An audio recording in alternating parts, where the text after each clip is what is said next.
Assalamualaikum warahmatullahi wabarakatuh. Selamat pagi anak-anak, selamat pagi semuanya. Apa kabarnya hari ini? Semoga kalian semua dalam keadaan yang sehat walafiat ya. Oke, hari ini kita akan belajar lagi nih. Kita akan belajar tentang dampak interaksi antar ruang. Minggu lalu kita sudah mempelajari tentang interaksi antar ruang. Jadi kan interaksi antar ruang dapat terjadi ketika orang atau barang itu berpindah tempat kan?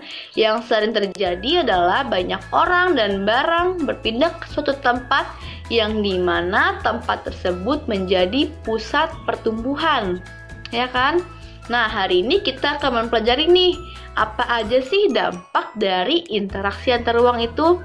Tunggu di video berikutnya. Oke. Yang pertama ada perdagangan antar wilayah. Perdagangan antar wilayah di Indonesia ada beraneka ragam kegiatan ekonomi penduduk, dan itu terjadi karena perbedaan sumber daya alam yang dimiliki, pola penggunaan lahan, dan pola pemukiman di setiap daerah. Perdagangan antar wilayah adalah salah satu bentuk kegiatan distribusi yang menyalurkan barang atau jasa dari produsen kepada konsumen atau produsen yang lain antar wilayah yang satu dengan wilayah yang lainnya.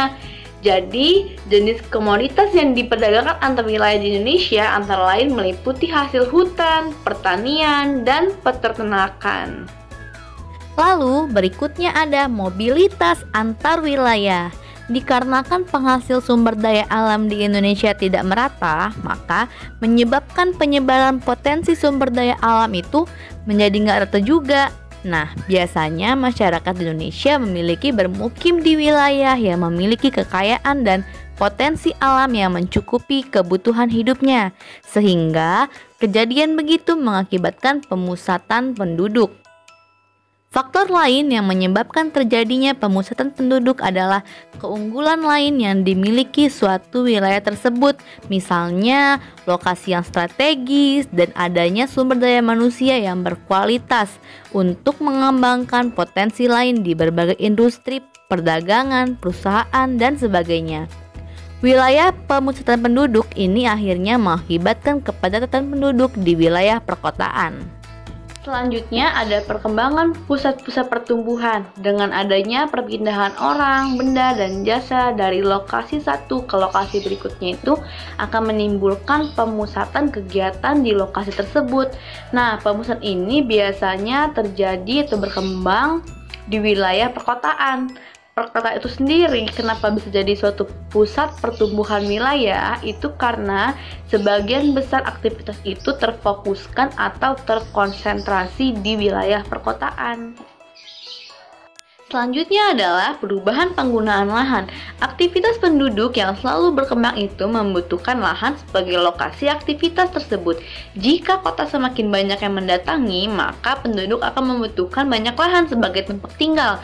Maka akibatnya terjadilah perubahan penggunaan lahan. Lahan yang sebelumnya itu menjadi lahan pertanian yang berubah fungsi menjadi pemukiman, dan dampak lainnya adalah perubahan lahan dari usia pertanian menjadi non-pertanian seperti perdagangan atau jasa. Lalu berikutnya ada perubahan orientasi mata pencaharian. Pekerjaan itu merupakan hal yang paling berkaitan dengan interaksi antar ruang. Daerah tujuan pergerakan penduduk umumnya memiliki berbagai jenis pekerjaan. Perkembangan jenis pekerjaan ini berkaitan dengan kebutuhan akan barang dan jasa yang beragam. Perubahan yang terjadi dari segi orientasi pekerjaan itu berorientasi pada sumber daya alam. Contohnya adalah petani. Pergerakan orang, barang, dan jasa akan memerlukan sarana dan prasarana, jalan, fasilitas umum, pusat-pusat perdagangan, dan sebagainya akan bertambah seiring dengan meningkatnya interaksi antar ruang.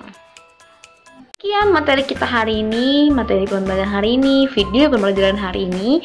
Semoga kalian semua anak-anakku bisa mengerti dan bisa memahami apa yang sudah ibu jelaskan pada hari ini. Dan semoga kalian semua bisa tambah semangat untuk belajar. Walaupun lagi di rumah, bukan berarti kita juga libur ya belajarnya, nggak boleh begitu. Oke, sekian materi hari ini. Wassalamualaikum warahmatullahi wabarakatuh.